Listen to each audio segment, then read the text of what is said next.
अस्सलाम वालेकुम। हम पाकिस्तानियों ने तो सिर्फ पीआईए का हाल देखा है, इसलिए हम उस पर बड़ा शोर करते हैं, लेकिन यकीन कीजिए कि दुनिया भर में पीआईए से भी बदतरीन सर्विस वाली एयरलाइंस मौजूद हैं, लेकिन उन पे भी लोग तनकीद करते हैं और फिर कंपनीज उनकी बात सुनने पे मजबूर हो जाती हैं। लिहाजा हम ये वीडियो इस कंपैरिजन के साथ बना रहे हैं कि बहुत से मुल्कों की एयरलाइन हमसे भी ज़्यादा बुरी हालत में है, लेकिन उनके लोग भी तनकीद करते हैं और हमें भी अपने इदारों पे दुरुस्तगी के लिए तनकीद ज़रूर करते रहना चाहिए ताकि चीज़ें बेहतर हों। एयर इंडिया, आप जानते हैं कि टाटा ग्रुप ने इसकी भागदौड़ संभाल ली है क्योंकि इसके निज़ाम ठीक नहीं थे, लेकिन इसके बावजूद एयर इंडिया का निज़ाम अभी तक ठीक नहीं हो सका और शिकागो से दिल्ली के लिए जो फ़्लाइट थी उसमें एक पैसेंजर ने बिज़नेस क्लास बुक की और बुक करने के बाद उसे वहाँ पे क्या सर्विसेज मिली वो उसने अपनी एक वीडियो में दिखाया कि जगह जगह चीज़ें गंदी, जो हेडफोन दिए गए उसकी तारें भी बिखरी हुई, जो खाना दिया गया, जो ब्लैंकेट वगैरह जितनी भी सर्विसेज दी गई वो इकोनॉमी क्लास के लायक भी नहीं थी और उसको बिज़नेस क्लास में जिसकी बहुत ज़्यादा टिकट अदा की है तो उसके अंदर उसने कहा मैं हैरान हूँ कि ये बिज़नेस क्लास की ऐसी सर्विस भला हो सकती है, ये तो ट्रेनों में ना मिले जो हवाई जहाज़ में दी जा रही है और इतनी लंबी फ़्लाइट और उसमें मल्टीमीडिया तक नहीं चलता। और वो बड़ा हैरान हुआ, उसने वीडियो बनाई तो एयर इंडिया उसके ऊपर अपनी ज़िम्मेदारी लेती है और उन्होंने पैसेंजर को रिफ़ंड की पूरी टिकट की प्राइस जो कि $6,300 थी,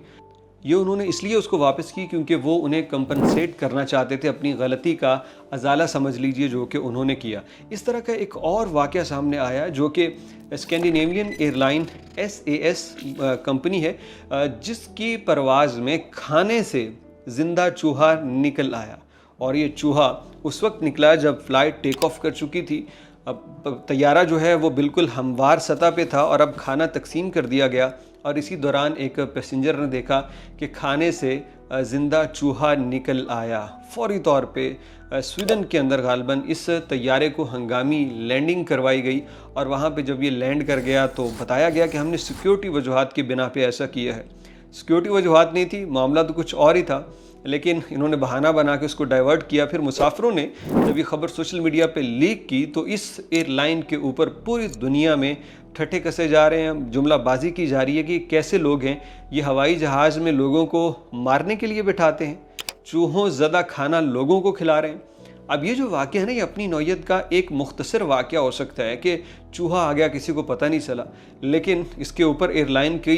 इतनी बदनामी और नुकसान होगा कि उसको सालों लगेंगे उसको लेवल करते हुए। तो एयरलाइंस के अंदर पूरी दुनिया में ख़राबियाँ हो जाती हैं, परेशानियाँ आ जाती हैं, फॉल्ट्स आ जाते हैं, लेकिन कामयाब एयरलाइंस वही होती हैं जो अपनी गलतियों से सीखते हैं और तनकीद को संजीदा लेवल पे लेते हैं। एयर इंडिया चूँकि टाटा ग्रुप ने अब संभाली हुई है तो मुसाफिरों को पूरा फीडबैक दिया जाता है। यही कम एयर इंडिया जब सिर्फ सरकार की अंडर थी तो सरकार परवाह नहीं करती थी। इस तरह पीआईए को प्राइवेट करने की बात की जा रही है, तो जब अगर ये प्राइवेट हो गई तो आप देखेंगे मुसाफिर शिकायत करेंगे तो अजाला किया जाएगा और जब तक ये हुकूमत के अंडर है आप देखेंगे हुकूमतों का काम ही ये है, वो तवज्जो नहीं देते। तो ये जो